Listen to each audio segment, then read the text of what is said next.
Hello everyone, welcome back to another Genshin Impact video. Today we're going to be going over all the confirmed and speculated banners coming to Genshin Impact in the later half of 2.3 and beyond. We're going to be going over which 5-star and 4-star characters are going to be coming to the game soon, which of the older characters are most likely going to get their rerun banners next, and lastly which new characters are most likely going to be coming in the next few months. While only 4 of these characters are 100% confirmed by miHoYo to be coming in the next few patches, by looking at past trends as well as recent rumors regarding characters, we can start to make educated guesses on when they're going to appear. However, because miHoYo does love to throw curveballs at us occasionally, point in case the Albedo and Eula double rerun banner, make sure to take everything on this list with a grain of salt, but even with that being the case, I think that having a little bit of foresight can still help you make better decisions about who you want to pull for your account. So if you do end up finding this video helpful at all, please feel free to leave me a like and comment down below with who you're planning on summoning for. I'm actually really curious to see who everyone's gunning for and who's currently most popular right now. And if you want to see more Genshin Impact content from me, make sure to hit that subscribe button and click that notification bell. We recently hit 16,000 subscribers, so I just wanted to quickly say thank you for that. And if you want to help me make it to 20,000 subscribers, then I'd love to have you along for the ride. Okay, but with all that out of the way, let's jump into the video. So as of recording, Albedo and Eula are currently having their double rerun banner, but as soon as that wraps up, Arataki Itto and Gorou are going to be up next. It's actually been a long time since we've had a male 5-star character, so this is a breath of fresh air. To put things in perspective, the last male 5-star character that we got was actually all the way back in 1.6 with Kazuha. Although unlike the small-framed anime boy Kazuha, Itto is going to be a big hulking man with big glistening muscles. Well, at least as big as muscles get in Genshin Impact. Itto is confirmed to be a 5-star Geo Claymore user that scales off defense and specializes in wild charge attacks. The entirety of Itto's kit is built around building stacks of superlative super strength, which ultimately allows his charged attacks to hit harder and faster. He builds these stacks through a mixture of normal attacks, his skill, and his burst. And speaking of his burst, this is actually where Itto's going to get the majority of his damage. During his burst, Itto will activate his Oni King form, converting all of his normal charged and plunging damage into Geo. However, while in this form, despite getting a huge damage buff, he also takes increased damage from physical attacks and elemental attacks, meaning that you're definitely going to want to run a shielder with him. On top of this, Itto does have a 70 cost burst, meaning that you might run into energy problems if you don't have the proper teammates for him. Luckily for us, he is being run with his absolute best support, Gorou, who will also be making his first appearance on this banner. Gorou is going to be a 4-star Geo Bow user that specializes in boosting his teammates' defense and their Geo bonus damage. And if you can manage to get him to C4, then he can even heal your party based off of his defense. And if you're lucky enough to get him all the way up to C6, then he also increases your team's Geo crit damage by up to 40% if you have 3 members on your team.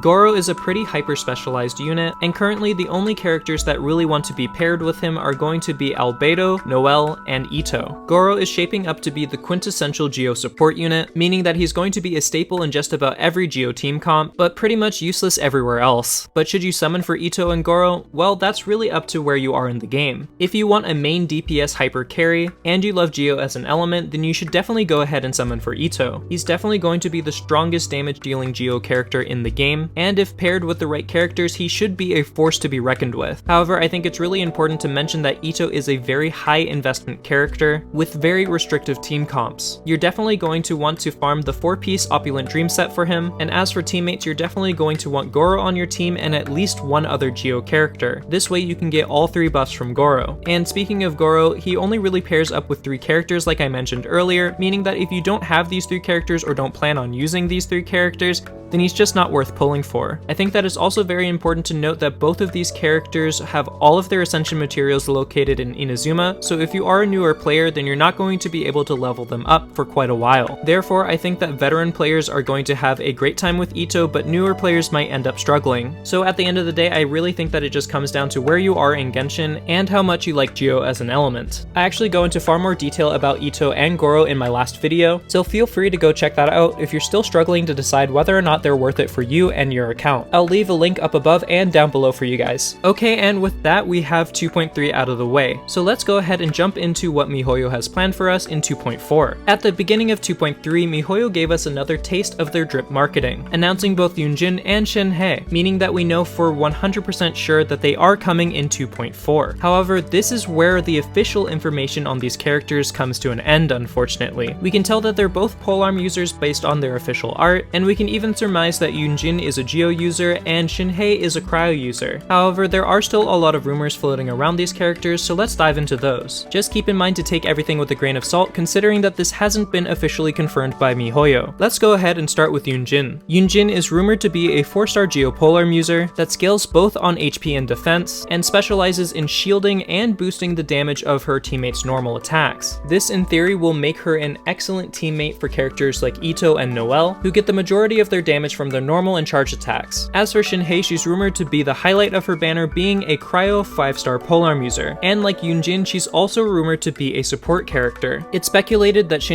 will be an attack scaling character that's able to boost cryo damage, while also reducing enemies' resistance to cryo and physical damage. There are also rumors floating around that she'll be able to boost both skill and burst damage. Overall, if all of these speculations turn out to be true, then she really seems like she's going to be the 5-star version of Rosaria. However, what I find most interesting is most people's reaction to this. Many players actually seem to be very disappointed that Shenhe is not designed to be a main DPS, but considering just how broken support characters are in this game, I really don't think that if she ends up being a support type character that means that you should take her out of consideration for pulling. Another thing that I want to bring up is that everyone thought the same exact thing about Ganyu prior to her release, and she ended up being one of the most coveted characters in the entire game. I think that is way too early to make a final decision on whether or not she's going to be good or worth it, so we're just gonna have to wait for more information when it gets closer to her release. However, if it does ring true that she is primarily a support type unit, and that all the speculations that I mentioned turn out to be true, then she is without a doubt going to be the best support for characters like Ganyu, Eula, and Ayaka. And considering that these are 3 of the top DPS in the game, this automatically gives Shenhe a lot of value as a support unit. But again, we'll have to wait and see what happens when we get closer to 2.4. However, we're not quite done with 2.4 because we still need to go over the possible rerun banners. And boy, if they are going to be who I think they're going to be, then 2.4 is definitely going to be one to look out for. If we look back chronologically, the next 2 characters that should be getting their reruns are Ganyu and Xiao, 2 of the big Liyue 3, and therefore 2 of the most anticipated characters in the game, which spells trouble for many players that don't already have these characters because it's very likely that they're going to be run at the exact same time. Just like in 2.3 with Albedo and Eula, I think that these are going to be simultaneous banners, meaning that if you're free to play or low spending and you don't have both of these characters but want both of these characters, you're gonna have to make a pretty tough decision. On one hand, you have Ganyu, who blew everyone away when she first released by power creeping every other DPS in the game. Everyone thought that she was just going to be a support character based on her kit, but due to the insane damage multipliers on her charge attack, she actually hits like a truck. She's also extremely flexible, fitting onto both melt and freeze comps, and she's actually also fairly free to play friendly, considering that she can use both the prototype Crescent and the Blackcliff bow and still deal a decent amount of damage. She's also able to taunt enemies with her skill, and her burst has an insane radius that rains down icicle shards, periodically inflicting enemies with cryo and dealing damage. And on top of this, her burst can be up 100% of the time with proper ER stats. This has led many to believe that Ganyu is the all-round perfect package, and honestly, I can't really disagree with them. Ganyu is a really well-balanced unit that thrives in just about any condition. She deals a lot of damage as a main DPS but can also serve as a support unit, and is extremely flexible when it comes to team comps. However, I do think that any player that does want to go for her should definitely test her out before pulling. As good of a unit as she is, if you aren't comfortable with using bow characters, then she might not be for you. The majority of her damage comes from charge attacks, meaning that you do have to aim and shoot. I know that many players, especially mobile players, can struggle with this, so I just wanted to bring that to your attention. However, if you do enjoy this gameplay style, then Ganyu's going to be the closest thing to a must pull as you're ever gonna get. As for Xiao, he's a tricky one. So without a doubt, Xiao is one of the strongest characters in Genshin Impact. When he enters his burst form, his damage skyrockets through the roof, and his normal charged and plunging damage all becomes a force to be reckoned with. When you're a character that can deal over 60,000 damage per plunge attack at C0, it's no wonder why he's so popular. However, with this insane boost in damage, it also comes with some serious drawbacks. When Xiao activates his burst, he also inflicts damage upon himself, meaning that if you're not careful during his burst, and if you don't have a shielder or proper healer on your team, then you could get smacked into oblivion. Also, because the majority of Xiao's damage is locked behind his burst, this means that you want to have it up as often as possible, meaning 9 times out of 10 you're going to want an Anemo support unit, so you can battery Xiao with Anemo particles as often as possible. Another thing to keep in mind is is that if you do get disoriented very easily or do get motion sickness, his plunging animation might not be the best thing for you. But if you do want a hyper carry that can be brought into just about any content and do well, then Xiao's definitely going to pull his weight as long as you have the team to support him. I'm gonna save my who you should summon for a separate video, but if you do want more resources on Ganyu and Xiao, then I'm going to leave links to my past videos down below. Okay, but before we get into 2.5 and beyond, there is one more 2.4 rumor that I do want to address. That being if we're going to be getting a Zhongli rerun in 2.4. Honestly, I think the validity of this is a complete toss-up. While I'm basically 99% sure that we are going to be getting the Ganyu and Xiao reruns in 2.4, the Zhongli rerun has me a little bit more puzzled. 2.4 does seem to be entirely Liyue themed, since the main focus is going to be on Lantern Rite Festival, so I guess in that regard it would make sense to see Zhongli make an appearance again, but 3 rerun banners in the same patch seems like a lot. I can't help but feel if they did add Zhongli into the mix, that the sales for all of the other banners would definitely suffer, because then it would split interest 3 ways between 3 of the most popular characters in Genshin Impact.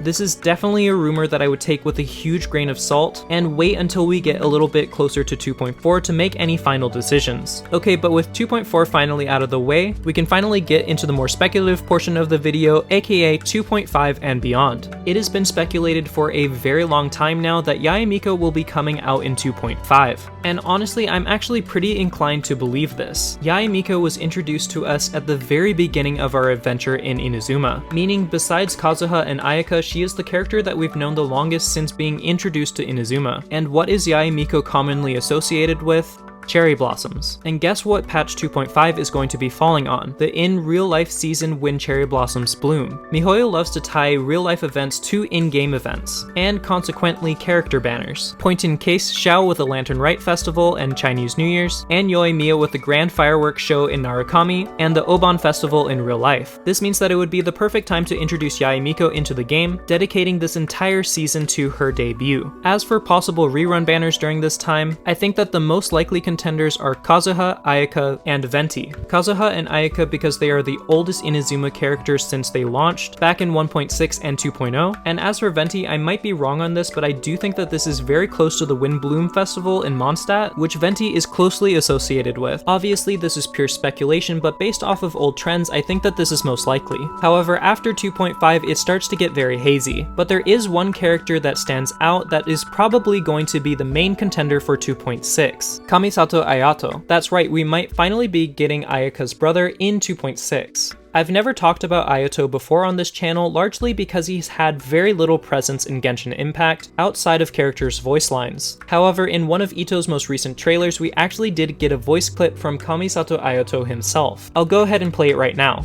My lord, look backstage! Yes, most entertaining. Pity that the Tenryu Commission has arrived.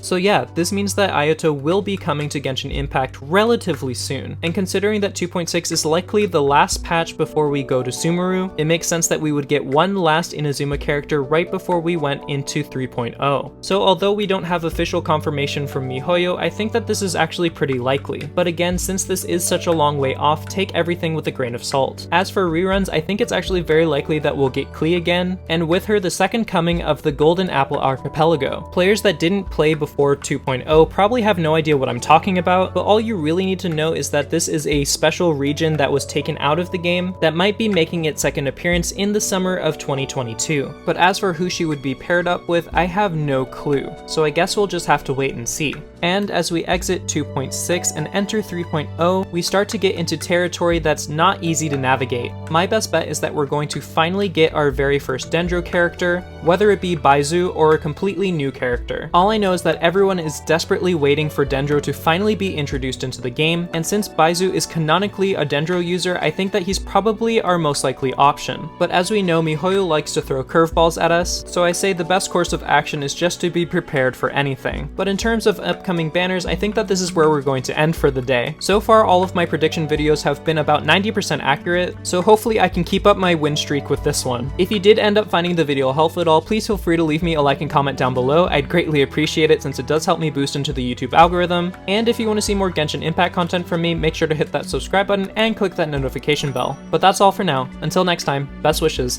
Bye.